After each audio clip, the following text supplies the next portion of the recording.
Ginger Z is leading our extreme weather team.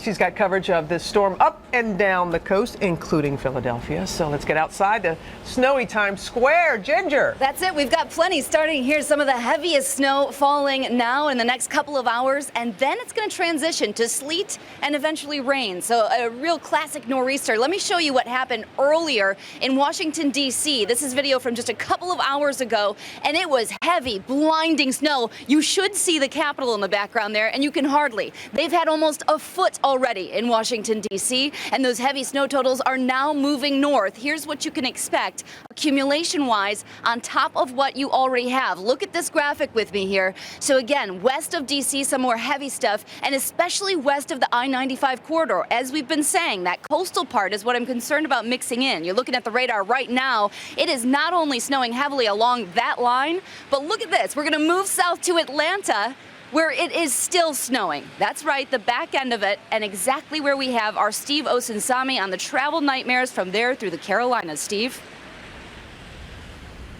Good morning, Ginger. This small iceberg, a rare sight in Atlanta, and as you said, the snow flurries are still in the air this morning. This city is shut down. The few snow plows they have here are out clearing the roads. Hard to believe the pictures from North Carolina highways this morning. Drivers stuck on the ice all night. It looked just like Atlanta 2 weeks ago when 2 inches of snow and some would say poor planning led to this. Overnight, out of control cars and trucks, fire and ice holding up even rescue vehicles. Like this ambulance in Atlanta. The neighbors had to get out with their shoes and dustpans to clear a path. Go, go, go! And this fire truck in Raleigh. Whiteouts cause spinouts. These trucks here nearly colliding. Some drivers, again, just giving up and walking away from their cars. The National Guard is working 24/7 as a miserable mix of snow, ice, and rain hugs the East Coast. Hundreds of thousands of families are without power, and the snow isn't the only thing falling. Terrifying.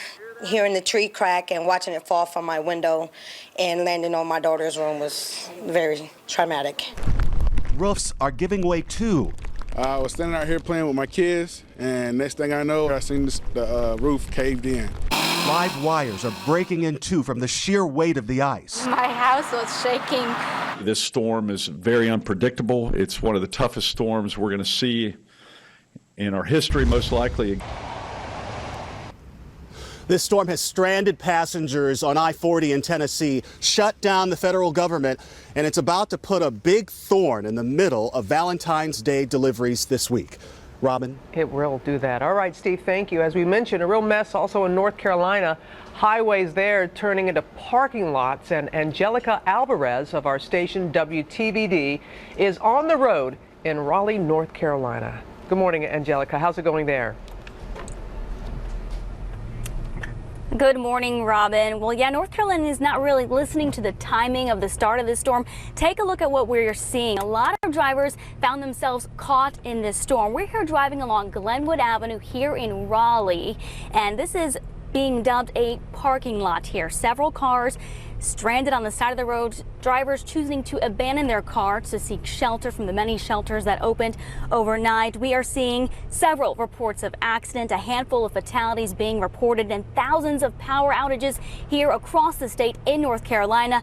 Cleanup is underway. Our Department of Transportation plowing the snow, towing cars, and you know, it's not over for us just yet. We are in for another round of sleet and snow coming at us in just a few hours. So while we get ready for that, I'll send it back to you guys. George. Okay, thank you, Angelica. We'll move up the coast now to Philadelphia. Snow picking up there right now. And this storm coming after so many in that region lost power last week. ABC's Lindsay Janis is live in Haverford Township, Pennsylvania with the latest. Good morning, Lindsay.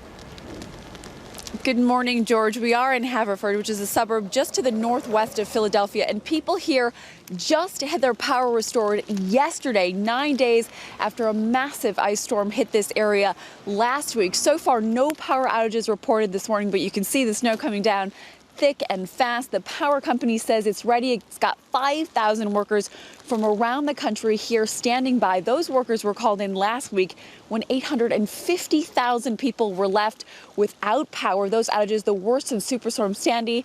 The power company saying it was simply caught off guard by the severity of that storm. This time, it says it's ready. Robin? Okay, Lindsay, thanks so much. Going to head a little bit north now to ABC's Gio Benitez. He's in Westfield, New Jersey, where snow is piling up on the frozen snow from the last storm. Good morning, Gio.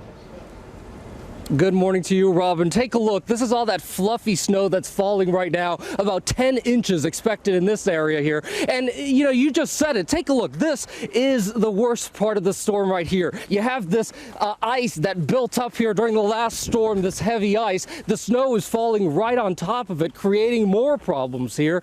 And Ginger said it. This storm later this afternoon, this snowfall is going to be turning into rain and sleet. So it's going to be slushy here.